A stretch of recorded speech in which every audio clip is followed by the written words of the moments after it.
Hello friends, welcome back to my channel. കുറേ നാളത്തെ ഗ്യാപ്പിന് ശേഷം നമ്മൾ വീണ്ടും കാണുകയാണ്. അപ്പോൾ ഒരു പുതിയൊരു കേക്കിൻ്റെ റെസിപ്പി ആയിട്ടാണ് ഞാൻ വന്നിട്ടുള്ളത്. ചോക്കോ-റഫാല്ലോ കേക്കാണ്. ചോക്ലേറ്റും അതുപോലെ കോക്കനട്ടും ഒക്കെ ഇഷ്ടപ്പെടുന്നവർക്ക് ഇഷ്ടമാവുന്ന ഒരു പുതിയ റെസിപ്പിയാണിത്. അപ്പോൾ എല്ലാവരും വീഡിയോ കാണുക, സപ്പോർട്ട് ചെയ്യുക, മാക്സിമം ഷെയർ ചെയ്യുക. ഇതുവരെ സബ്സ്ക്രൈബ് ചെയ്യാത്തവരുണ്ടെങ്കിൽ സബ്സ്ക്രൈബും ചെയ്ത് സപ്പോർട്ട് ചെയ്യാം. അപ്പോൾ നമുക്ക് റെസിപ്പിയിലോട്ട് പോവാം.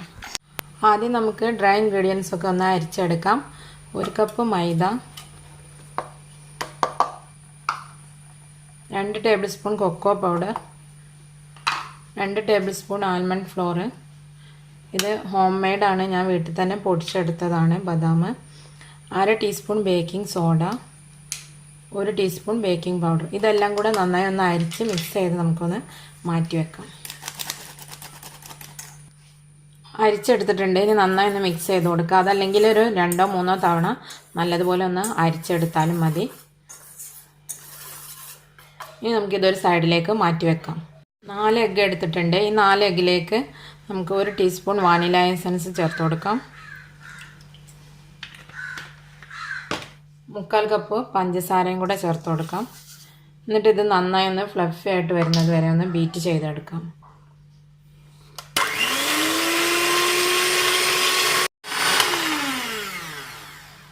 എഗ്ഗ് ഇപ്പോൾ നന്നായി ബീറ്റായിട്ട് വന്നിട്ടുണ്ട്. ഒരു 10 മിനിറ്റ് മീഡിയം സ്പീഡിൽ ബീറ്റ് ചെയ്താൽ ഇതുപോലെ നമുക്കായി കിട്ടും.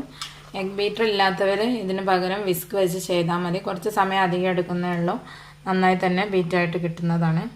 ഇനി നമുക്ക് ഇതിലേക്ക് 1/2 കപ്പ് ഓയിൽ ചേർത്ത് കൊടുക്കാം. ഞാനിപ്പോൾ സൺഫ്ലവർ ഓയിലാണ് ചേർത്തിട്ടുള്ളത്. ഇതിന് പകരം നിങ്ങൾക്ക് മെൽറ്റഡ് ബട്ടറും ഉപയോഗിക്കാവുന്നതാണ്.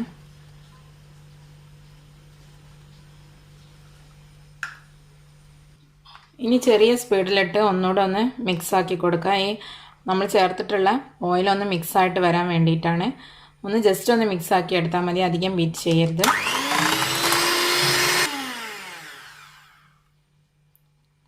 ഇനി നമുക്കിതിലേക്ക് നമ്മൾ നേരത്തെ അരിച്ച് വെച്ചിട്ടുള്ള ഡ്രൈ ഇൻഗ്രീഡിയൻസ് കുറേശ്ശെയായിട്ട് ചേർത്തിട്ട് നന്നായി ഫോൾഡ് ചെയ്തെടുക്കാം. നമ്മൾ എഗ്ഗ് ബീറ്റ് ചെയ്യാൻ വെക്കുന്ന സമയത്ത് തന്നെ നമ്മൾ എന്തിലാണോ ബേക്ക് ചെയ്യുന്നത് അത് പ്രീഹീറ്റ് ആവാൻ വേണ്ടി വെക്കണം. ഓവനിലാണെങ്കിൽ ഓവന് 160 ഡിഗ്രിയിൽ പ്രീഹീറ്റ് ആവാൻ വേണ്ടിയിട്ട് വെക്കുക. 10 മുതൽ 15 മിനിറ്റ് വരെ നിങ്ങളുടെ ഓവൻ്റെ പ്രീഹീറ്റ് ടൈം നോക്കിയിട്ട് വെച്ചാൽ മതി. അതല്ല നിങ്ങൾ ഓവൻ ഇല്ലാണ്ടാണ് ചെയ്യുന്നതെങ്കിൽ ആ ഒരു പാത്രം നിങ്ങൾ ഗ്യാസിൽ വെച്ചിട്ട് ലോ ഫ്ലെയിമിൽ വെച്ചിട്ട് 10 മിനിറ്റ് ഒന്ന് പ്രീഹീറ്റ് ചെയ്തെടുക്കണം. നമുക്കിത് കുറേശ്ശെയായിട്ട് മിക്സാക്കി കൊടുക്കാം.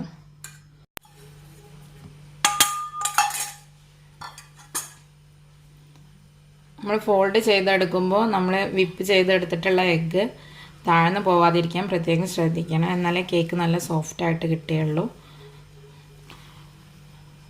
പിന്നെ നിങ്ങളെൻ്റെ ചാനൽ ആദ്യമായിട്ടാണ് കാണുന്നതെങ്കിൽ ഇതുവരെ സബ്സ്ക്രൈബ് ചെയ്യാത്തവരാണെങ്കിൽ ചാനൽ സബ്സ്ക്രൈബ് ചെയ്യാൻ മറക്കരുത്. അപ്പോൾ അതിൻ്റെ കൂടെ വരുന്ന ആ ബെല്ലൈക്കൺ കൂടെ എനേബിൾ ചെയ്ത് വെച്ച് കഴിഞ്ഞാൽ ഞാൻ പുതിയ വീഡിയോസൊക്കെ അപ്ലോഡ് ചെയ്യുന്ന സമയത്ത് നിങ്ങൾക്ക് കൃത്യമായിട്ട് നോട്ടിഫിക്കേഷൻ ലഭിക്കുന്നതായിരിക്കും. അപ്പോൾ നമ്മളിവിടെ ബാറ്റർ റെഡിയാക്കിയിട്ടുണ്ട്.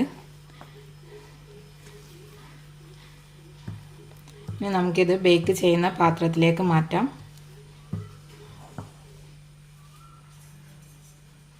ഞാനിപ്പോൾ 7 ഇഞ്ചിൻ്റെ ഒരു റൗണ്ട് മോൾഡ് റെഡിയാക്കി വെച്ചിട്ടുണ്ട്. ആദ്യം ഓയിൽ സ്പ്രെഡ് ചെയ്ത് അതിൻ്റെ മുകളിൽ ഫ്ലോർ ഡസ്റ്റ് ചെയ്തെടുത്തതാണ്. ഇതിലേക്ക് നമുക്ക് ബാറ്റർ ഒഴിച്ച് കൊടുക്കാം. ഇനി ഇതൊന്ന് നന്നായി ഒന്ന് ടാപ്പ് ചെയ്ത് കൊടുക്കാം. ടാപ്പ് ചെയ്തെടുത്തിട്ടുണ്ട്. ഇനി നമുക്കിത് നേരത്തെ പ്രീഹീറ്റ് ചെയ്യാൻ വെച്ചിട്ടുള്ള ഓവനിലേക്ക് വെച്ച് കൊടുക്കാം. 160 ഡിഗ്രിയിൽ 35 മുതൽ 45 മിനിറ്റ് വരെയാണ് ബേക്കിംഗ് ടൈം. 40 മിനിറ്റ് വെച്ചിട്ട് ആയിട്ടില്ല എന്നുണ്ടെങ്കിൽ ഒരു 5 മിനിറ്റ് കൂടെ നിങ്ങൾ വെച്ച് കൊടുത്താൽ മതി. ഒന്ന് ചെക്ക് ചെയ്ത് നോക്കണം 40 മിനിറ്റ് കഴിഞ്ഞതിന് ശേഷം. ഓവനില്ലാതെ ചെയ്യുകയാണെന്നുണ്ടെങ്കിൽ ലോ ഫ്ലെയിമിൽ 45 മിനിറ്റ് മുതൽ 50 മിനിറ്റ് വരെയാണ് എടുക്കുക. അതിന് ശേഷം ഒന്ന് ചെക്ക് ചെയ്ത് നോക്കാം. കേക്ക് ഇപ്പോൾ ഇവിടെ ബേക്കായിട്ട് വന്നിട്ടുണ്ട്. ഇനി നമുക്കിതൊന്ന് ഡിമോൾഡ് ചെയ്ത് തണുക്കാനായിട്ട് മാറ്റി വെക്കാം. ഇനി ഇത് നമുക്കൊരു പ്ലേറ്റിലേക്കൊന്ന് ഡിമോൾഡ് ചെയ്യാം. വയർ റാക്ക് ഉണ്ടെങ്കിൽ വയർ റാക്കിലേക്ക് വെച്ചാൽ മതി.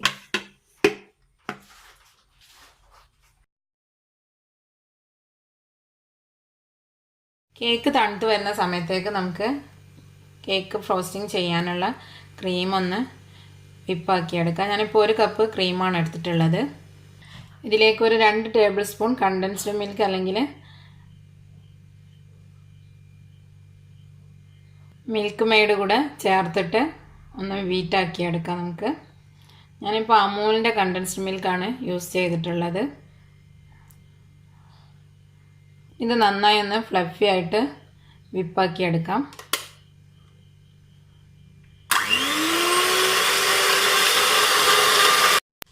ക്രീം നന്നായി വിപ്പാക്കി എടുത്തിട്ടുണ്ട്. ഇനി നമുക്കിത് കുറച്ച് സമയം ഒന്ന് ഫ്രീസറിലേക്കോ അല്ലെങ്കിൽ ഫ്രിഡ്ജിലേക്കോ മാറ്റാം.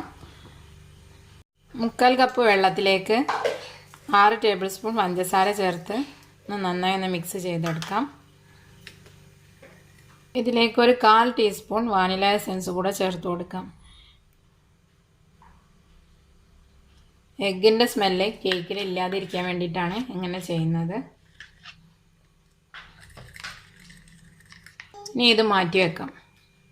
കേക്ക് നന്നായി തണുത്ത് വന്നിട്ടുണ്ട്. ഇനി നമുക്ക് ഇതിൻ്റെ മുകൾ ഭാഗം ഒന്ന് ചെറുതായി കട്ട് ചെയ്ത് ഒഴിവാക്കിയതിന് ശേഷം 3 ലെയറായിട്ടൊന്ന് കട്ട് ചെയ്തെടുക്കാം.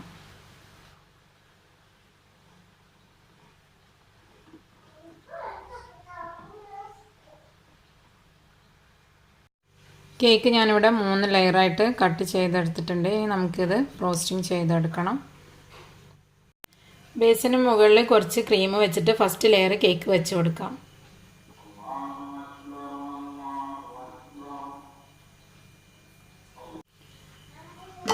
കേക്ക് നന്നായി ഷുഗർ സിറപ്പ് വെച്ച് നനച്ചു കൊടുക്കാം.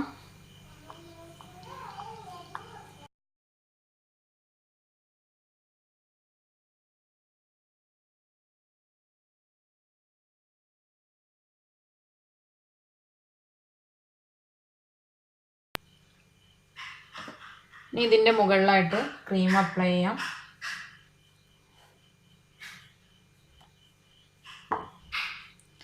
സ്പ്രെഡ് ചെയ്ത് കൊടുക്കാം.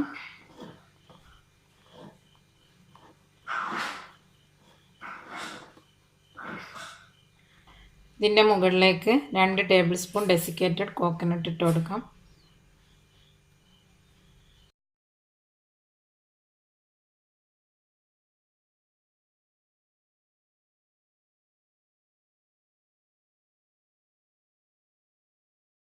അതിൻ്റെ മുകളിൽ 1 table spoon grated white chocolate കൂടെ ഇട്ട് കൊടുക്കുന്നുണ്ട്. ഇനി ഇതിൻ്റെ മുകളിലായിട്ട് കുറച്ച് ബദാം കട്ട് ചെയ്തെടുത്തതാണിത്. ചെറുതായിട്ട് ഒന്ന് ഗ്രേറ്ററിൽ വെച്ച് ഗ്രേറ്റ് ചെയ്തെടുത്തതാണ്. അതുകൂടെ ഒന്ന് സ്പ്രെഡ് ചെയ്ത് കൊടുക്കുക. 1 ടേബിൾ സ്പൂൺ മതി. എന്നിട്ട് ഇതിൻ്റെ മുകളിൽ അടുത്ത കേക്ക് ലെയർ വെച്ച് കൊടുത്തിട്ട് സെയിം നമ്മൾ ഫസ്റ്റ് ലെയറിൽ ചെയ്തത് തന്നെ റിപ്പീറ്റ് ചെയ്യാം. എന്നിട്ട് അതിൻ്റെ മുകളിൽ ലാസ്റ്റ് കേക്ക് ലെയറും കൂടെ വെച്ച് നന്നാക്കി സോക്കാക്കി എടുക്കാം. ഇനി കേക്ക് നന്നായിട്ട് ക്രീം വെച്ച് കവർ ചെയ്തെടുക്കണം. മുകളിലും സൈഡിലും എല്ലാം നല്ലതുപോലെ കവർ ചെയ്തെടുക്കാം.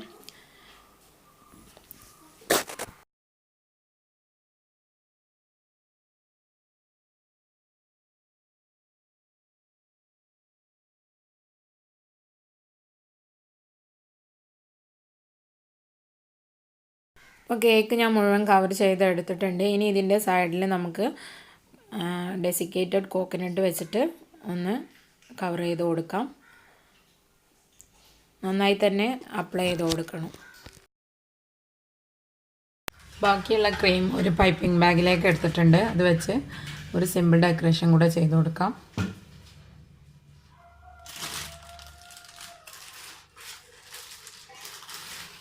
ഇതിൻ്റെ സൈഡിലൂടെ കുറച്ച് ബദാം കട്ട് ചെയ്തത് വെച്ച് കൊടുക്കാം.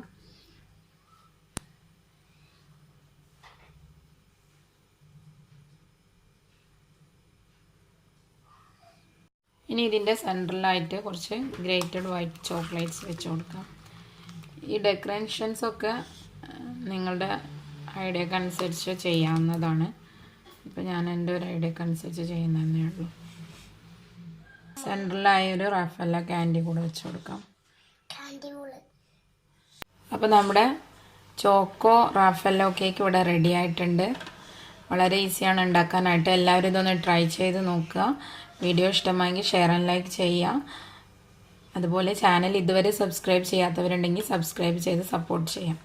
ഇൻഷാ അല്ലാഹ് മറ്റൊരു നല്ല വീഡിയോ ആയിട്ട് മറ്റൊരു എപ്പിസോഡിൽ വീണ്ടും കാണാം. Thank you for watching.